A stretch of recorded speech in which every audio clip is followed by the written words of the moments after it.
Good evening, students and listeners. This is another teleconference on society and pilgrimages from the Faculty of Sociology, and we will try to cover up as many aspects of these as possible. And there's several views on pilgrimages which we will give also, and then we will try, if we have time, to recall the whole experience in terms of some questions. The first question which arises in society and pilgrimages is, of course, what is society and what is pilgrimages? But as students of sociology and interested listeners will know that society is in itself an organism which functions with its various parts and strives towards various goals. Human beings are the members of these societies. We need to ask, however, what are pilgrimages? Because this is the more important section of our teleconference this evening. We need to know what are pilgrimages. Well, first of all, we must find out what is not a pilgrimage, and I think this would be a way in which we can find out what a pilgrimage is. A pilgrimage, for instance, is not a casual walk to a temple or even a prayerful walk to a temple from a neighborhood and then asking for some wish or doing some prayers and coming back feeling satisfied.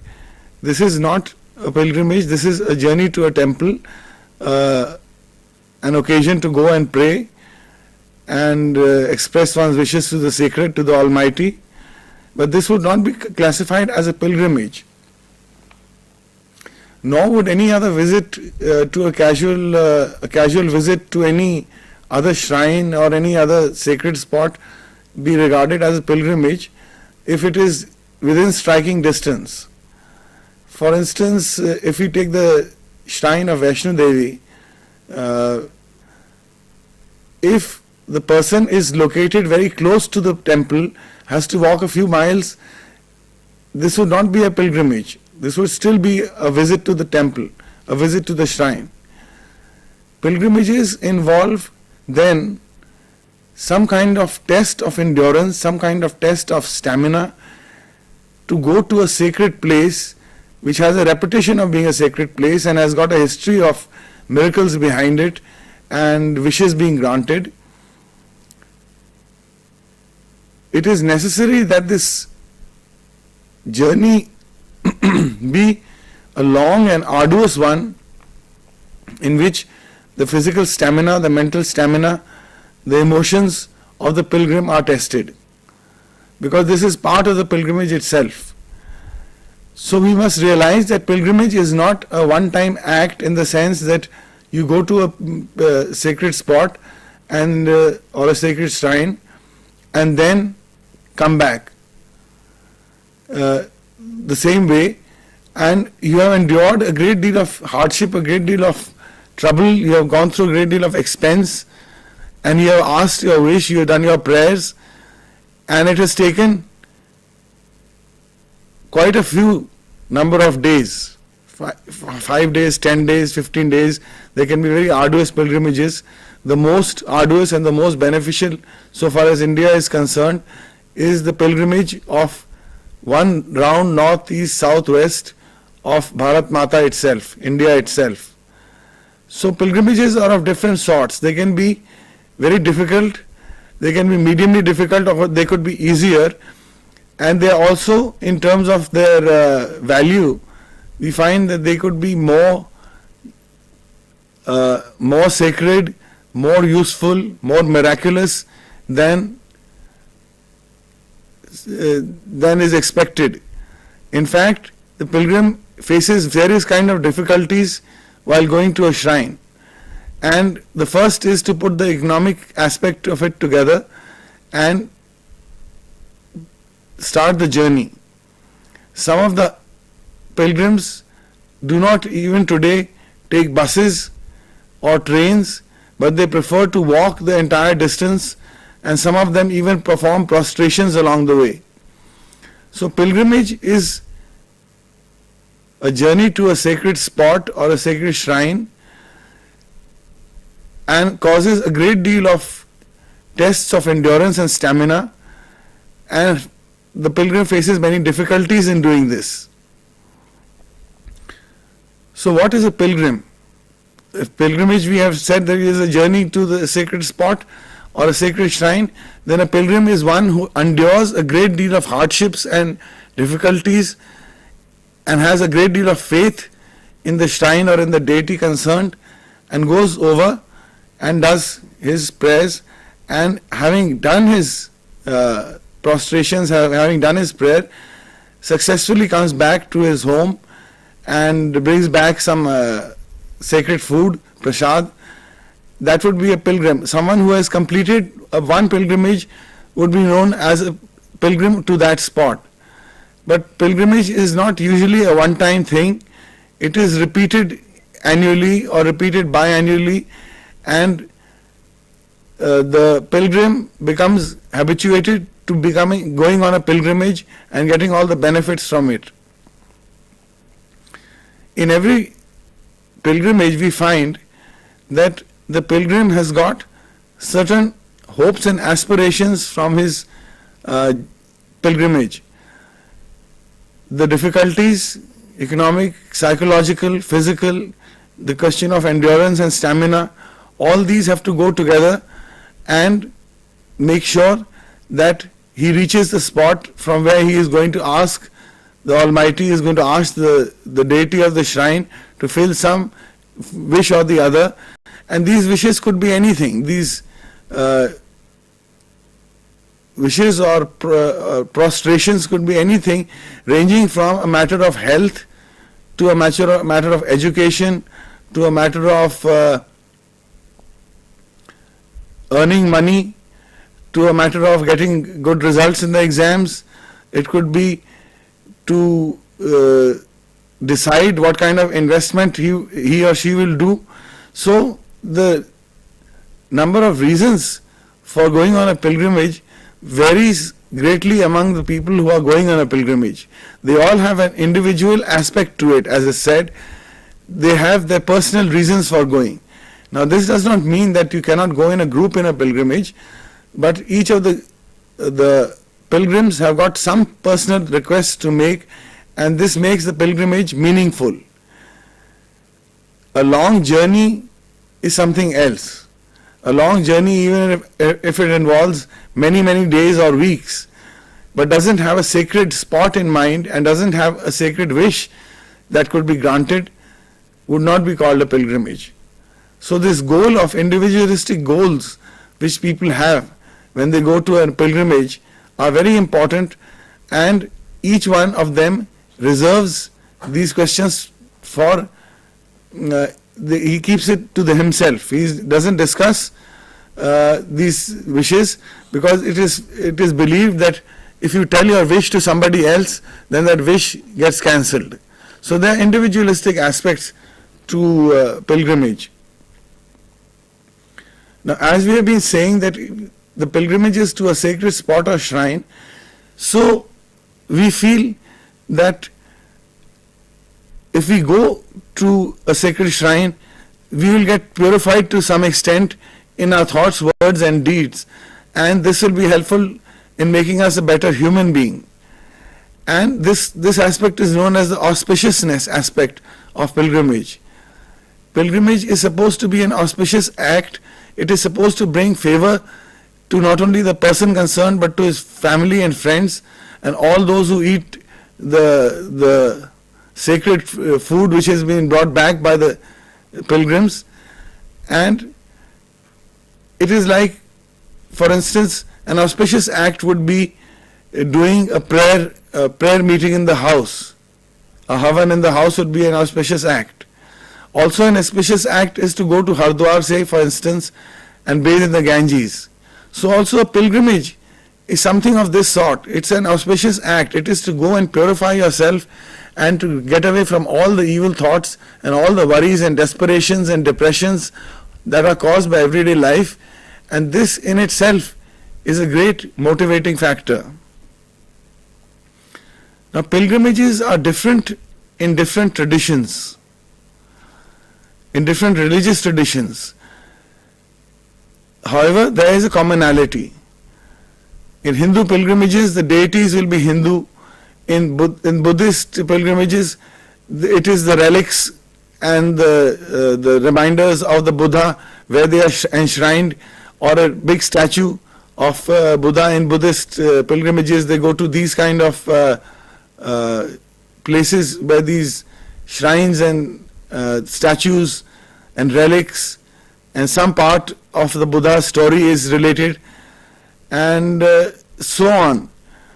So pilgrimages are slightly different in each tradition, but basically they can be classified in a general manner. So we can talk about pilgrimages across the religions without confusing the issue too badly, that is. Now, certain sociologists have tried to put all these things together in a certain way in which they would be able to classify them. And one of them is Victor Turner. According to him, there are 4 types of pilgrimages now existing nowadays, and 4 types of pilgrimage spots and shrines existing today. These are different from each other in certain ways, and that's why we can classify them as being different from each other to some extent, but then being pilgrimages, they are related. Now the first one of these is known as the archaic pilgrimage. These archaic pilgrimages are going on since ancient times. I mean, certain spots all over the world are being visited since ancient times, in which there is no historical date which can be put with any degree of confidence. Even carbon dating would not be able to help locate the exact time or the exact emotions which went into starting these archaic pilgrimages. So these are pilgrimages which have been going on from time immemorial, and they are still present with us, and they will continue in the future. These type of pilgrimages are known as archaic pilgrimages. Now, archaic pilgrimage would not be one in which you could establish a date. It would not be, even if it is 400 or 500 years old in tradition, this would not be an archaic one, this would still be something else. Archaic means essentially that there is no specific historical date, and only myths and legends are there in which we can try and see how the situation has developed. Another type of pilgrimage is the prototypical pilgrimage.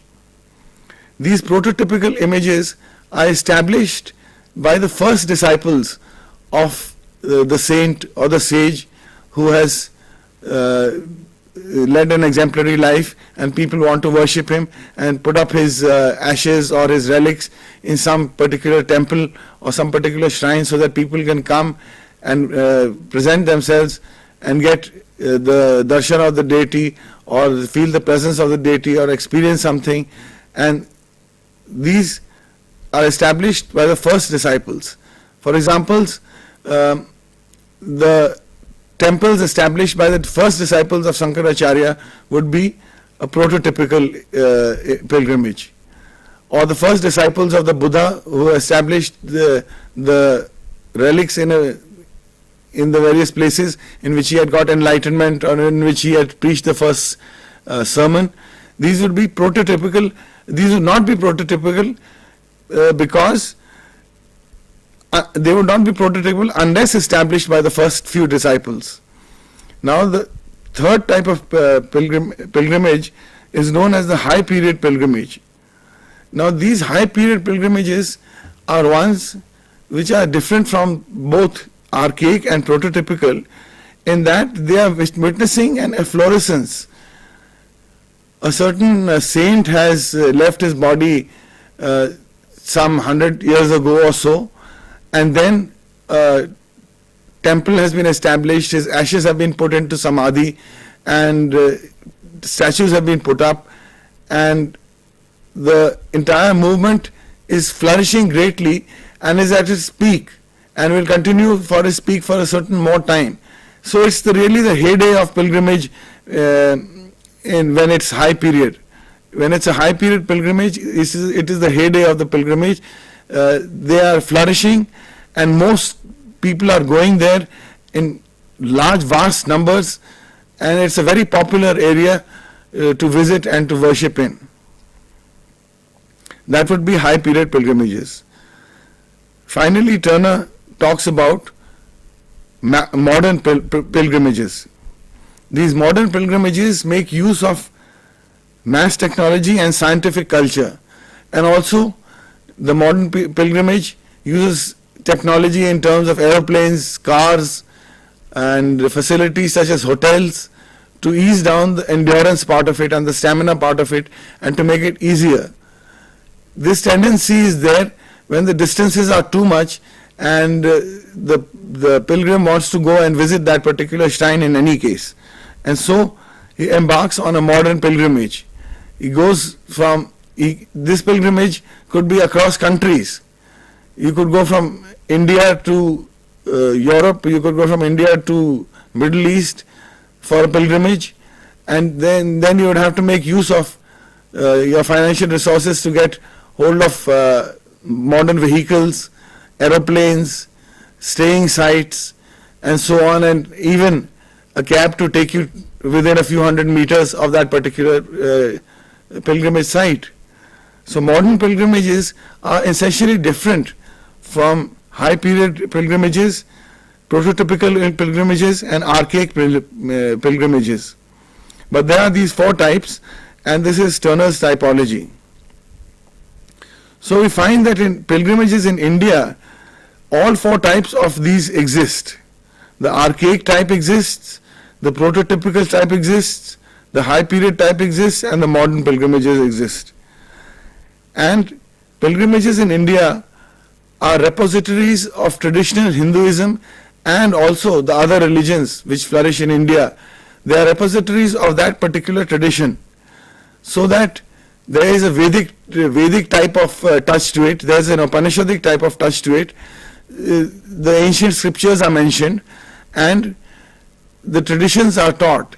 In the vicinity of the temples and shrines, churches, mosques, and gurdwaras, we find that certain amount of education regarding the religion, regarding the myths and legends which are surrounding the area, and what particularly has to be done, are all become clear to the pilgrim. And the pilgrim then listens to stories of tradition, listens to myths and legends, and is purified in mind and deed, and feels light. Now, in these areas, we find that religion is often interpreted and reinterpreted according to the desires expressed by the pilgrims, and the priests and the holy people who reside in that area are the people who interpret the religion, who interpret the values, who interpret the ideas, and therefore go and help out the people.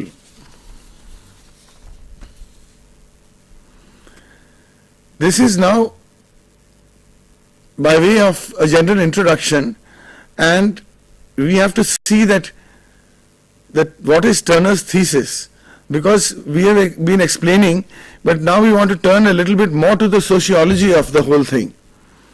So Turner points out that a pilgrimage is like a rite of passage. A rite of passage is one in which a person undertakes certain actions to go from one status to another.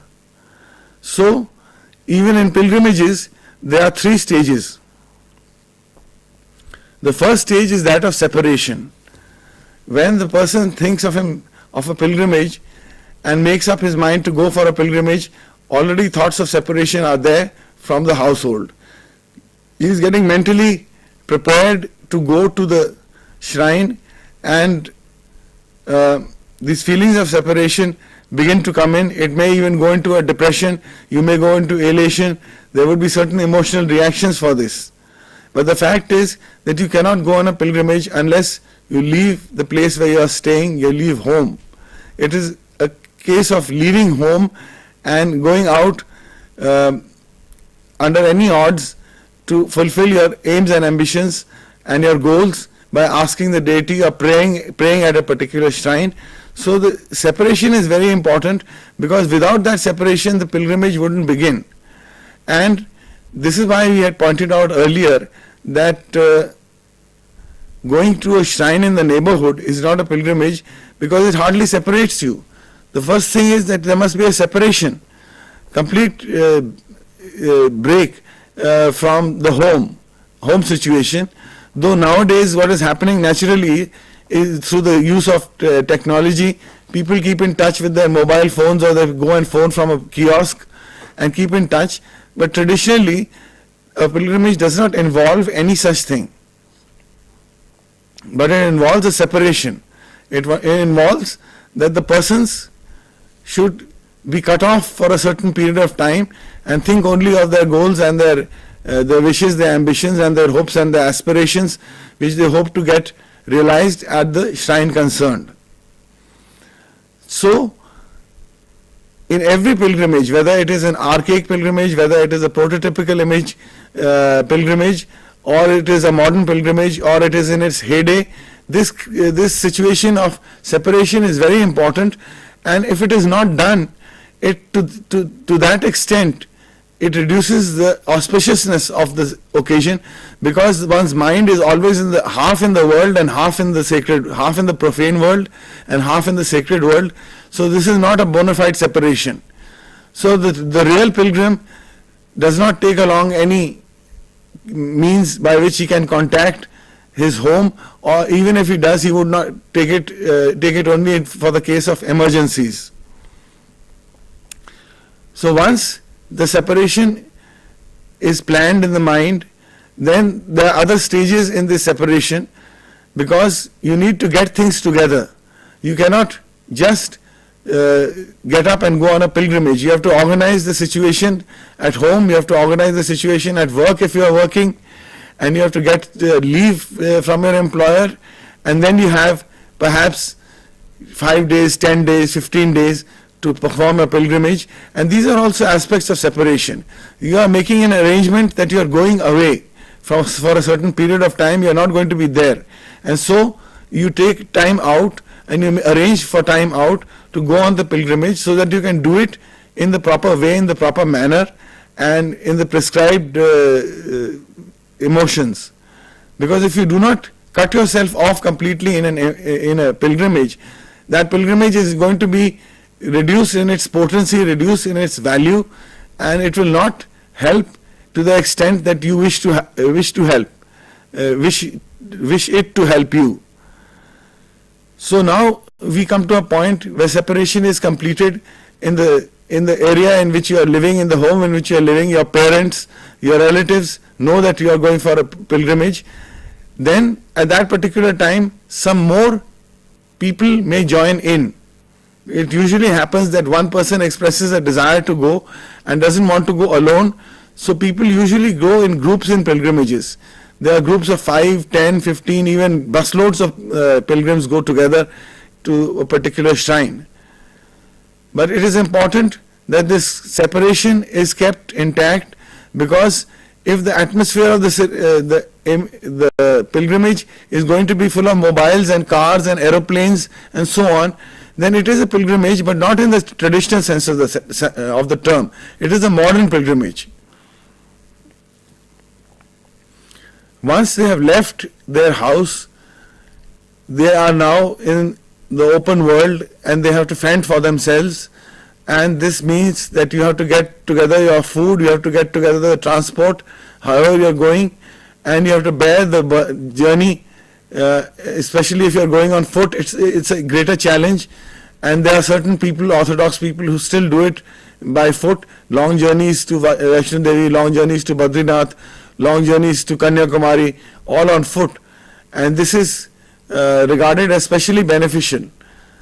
However, time constraints and the way of modern living is such that it's impossible to for everyone to stick to these ancient rules, so to speak.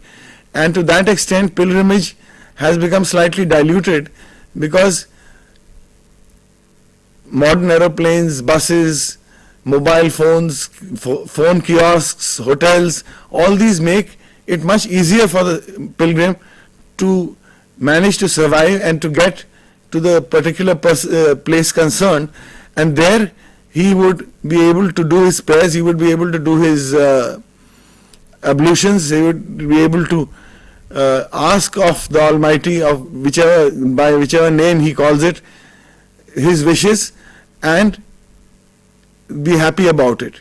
But this is going to take 4 days, 5 days. Let us say if it is a 5-day pilgrimage, it's going to take you 2 days in the bus going, 2 days in the bus coming, and 1 day trekking to get to the shrine, let us say, in steep conditions. And so this builds up the stamina of a person, and the ambition to get his wish done is also strengthened, because he is struggling up the hill. For instance, he is struggling up the hill, and at each step he is chanting the name of the mighty, or chanting a mantra to give him strength to go up. But now even that has been made easy. Certain horses, certain mules, certain backpack arrangements have been made so that the pilgrims can feel better. Now what is all this going on? One would ask that the separation has been taken place. That is the first sociological fact. The separation has taken place. But now, what is this person, from the moment he leaves his house or his home, what is this person, what condition is this person in? And Van Gennep called this condition liminality, that you are neither here nor are you there. You have left your house, but you are not at the pilgrimage spot. And so, this is known as liminal. This is a very important concept in sociology, because liminality occurs in all of society. Waiting in periods and waiting out periods are very important. We find that liminality defines the very nature of social interaction, and especially in terms of pilgrimage, it is one of the most important aspects of the entire thing, because most of the time the pilgrimages and the pilgrim are on the move. They are going from one place to another, and this is known as a liminal stage.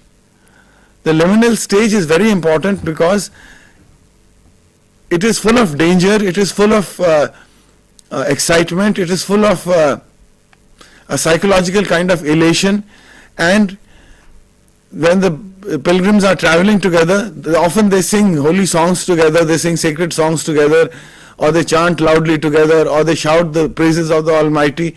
All these are liminal acts, making sure that they reach the shrine, they reach the pilgrimage spot in good cheer and with the right kind of spirit. But liminality is not this alone. Liminality does not end when you reach the shrine, though it is part of it.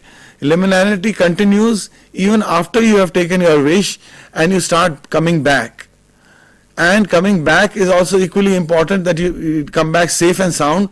And so the pilgrims take extra precautions to walk carefully, to talk among themselves, to not feel exhausted and not let their cheer go down, to keep the spirit up.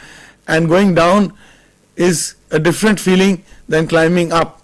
Because while climbing up, it was all your wishes were pent up. You were hoping for so many things. You were hoping for aspirations for so many things, and you are perspiring all the time in the heat or shivering in the cold, depending on where you are going.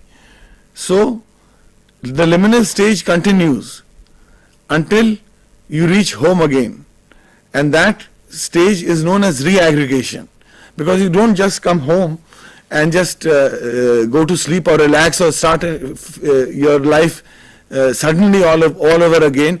It takes a little time to readjust once again, and to see and to tell and talk about the journey, and the feeling of relief lasts for a while, and all this is known as reaggregation by Turner. He calls it the stage of reaggregation. So pilgrimages have 3 stages according to Turner. One is the separation, which we have discussed. The other is the liminal stage, and the third is reaggregation. Now, these three have been done for in terms of categorization, classification, and in reality, what happens is that psychologically these stages they shuffle within themselves. Because when you're traveling along for two days in a bus, or you're traveling 2 days by foot or 3 days by foot, the mind keeps on churning what has happened in one's life and what is important in one's life and the reason why one is going for this particular journey. So reaggregation takes this kind of time to happen. Maybe it could take from a few days to a few weeks, depending on how arduous the journey has been. But then you are back into society again. You have gone out of your own society, your own group, your own relatives, and you have got together with some other groups and some other people who have come with you to that particular shrine, and now you are back again. And you have got something to tell, you have got a tale to tell, you have got hopes to look forward to, because you made these wishes and you made these requests to the deity of the shrine. And so you are now waiting expectant mood, then when will they come true?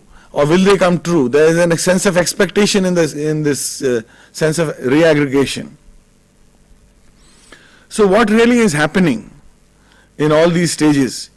Sociologically we say that structure is changing. The structure of the individual society is changing because he is moving from one structure, which is the family structure and the home structure and his particular social situation where he is staying, and then the structure changes because new groups are there, new situations are there, and a new sense of society is there. Now, structure is changing, but at the time of prayer and community and communal singing at the shrine, structure actually undergoes a breakdown, and this breakdown has been called by Turner as communitas. A sense of community, a sense of feeling of joy, a sense of being one and not being below anybody, having no sense of hierarchy, a sense of equality permeates all the worshippers together as they go and worship at the shrine. And so this feeling of communitas is the most important moment or series of moments for the pilgrims, because at that time they are totally in a state of bliss, in a state of happiness, in a state of elation, and many of them lose sense of time and start singing and burst out spontaneously into song. All these aspects are aspects of communitas. And if communitas was not there, I think there would be ultimately no reason for pilgrimage, because although the wishes have been asked for, the prayers have been made, that particular feeling gives the idea that this is going to come true. We have done a great thing, we have sacrificed a lot, we have left our home, we have suffered a lot, we have eaten food from the roadside, or we have just cooked on our own, and all this is over for the time being. Now after this we have reached our goal and our ambitions are going to be fulfilled. Whatever they are, we are going to ask for it, and that wish is going to be fulfilled. It's a moment of deep faith and deep conviction that what you ask for is going to be fulfilled. This is communitas. However, it doesn't end there. Communitas is a feeling which persists all the way down, right up to the reaggregation. You are in a state of being equal to everybody else, not looking down upon anyone, being fully tolerant, being fully patient, and making sure that you consider the other person's needs as much as yours, and being altruistic and unselfish is what I'm trying to say, that communitas makes one altruistic and unselfish and equal to everybody else in the shrine which is being worshipped. Now, it is very interesting that together with liminality and communitas, we find there is a breakdown in structure. This breakdown in structure has been called by Turner as anti-structure. This anti-structure is such that there is no specific rules, regulations as such operating in any written form, but only the people's good sense and their good camaraderie are helping them out. And so when there is liminality in communitas, there is an anti-structure, and this anti-structure lasts for a while and then lapses back into structure. So there is a movement from structure to anti-structure, and then liminality and communitas bring it together again, and structure is re-established. So it's not a permanent breakdown in structure, but that's why he has just called it anti-structure, a state of condition where the hierarchies break down completely, because one of the basic factors about structure are that it is relatively permanent, and it has got unwritten rules and regulations which are followed. If those rules and regulations are not followed, certain other actions ensue. So structure doesn't break down permanently.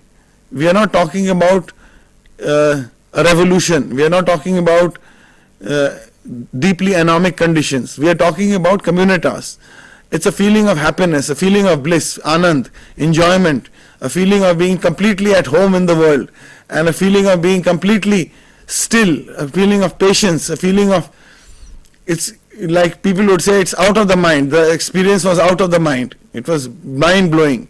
Things like these kind of words, if you use English, you would be using to describe communitas. And liminality, when it comes in, when you are going down, structure breaks down, there is camaraderie between people. One may be the CEO of a big company and the other one may be just a peon in another company, but they will talk like friends. This is a very important aspect of pilgrimage, because it helps to integrate the society. While anti-structure breaks it down for a while, it also strengthens it also. So I think that is one of the things which happens before the stage of reaggregation is reached. What are the effects of pilgrimages, we may ask at this stage? What are the effects of pilgrimages? The first, as we have noticed, is there is a socio-cultural reintegration. This happens because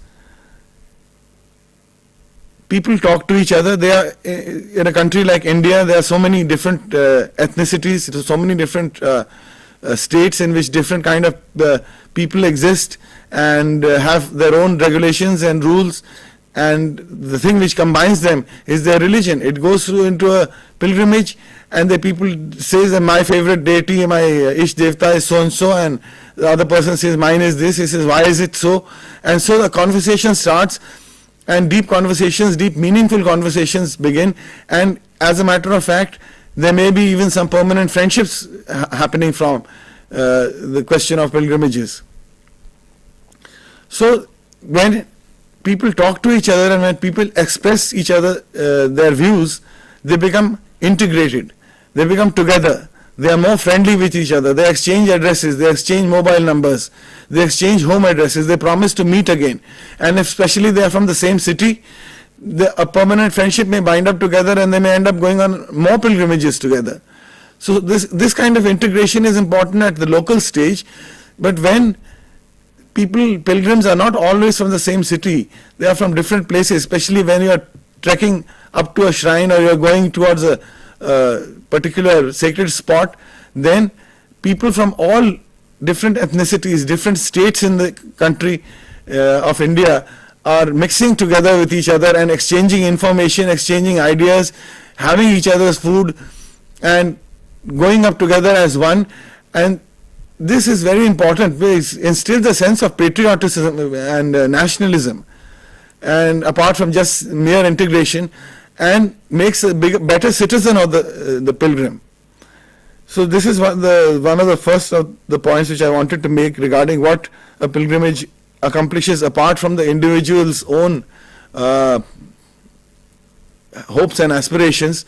It also does the job of socio-cultural integration, not only in the region of the person concerned, but by meeting all the other people in other ethnicities, other states, they are integrated, they come to understand each other better, and they come to tolerate each other better, they have more patience, and they feel more a belonging to one particular country.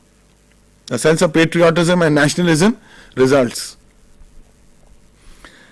Now, pilgrimages also strengthen values and ideals, because this should not be a very puzzling point, because they strengthen ideals and values because they begin from ideals and values.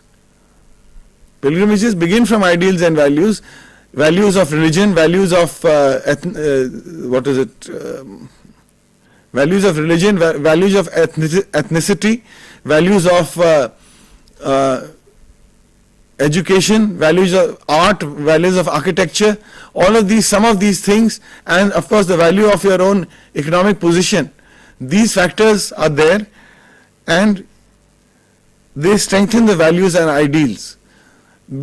As the person goes out into the pilgrimage, his values and his ideals are put to the test.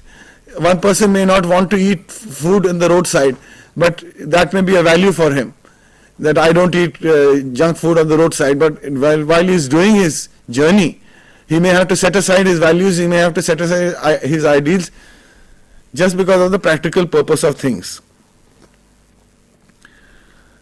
Also, pilgrimage reinforces existing patterns of social relations.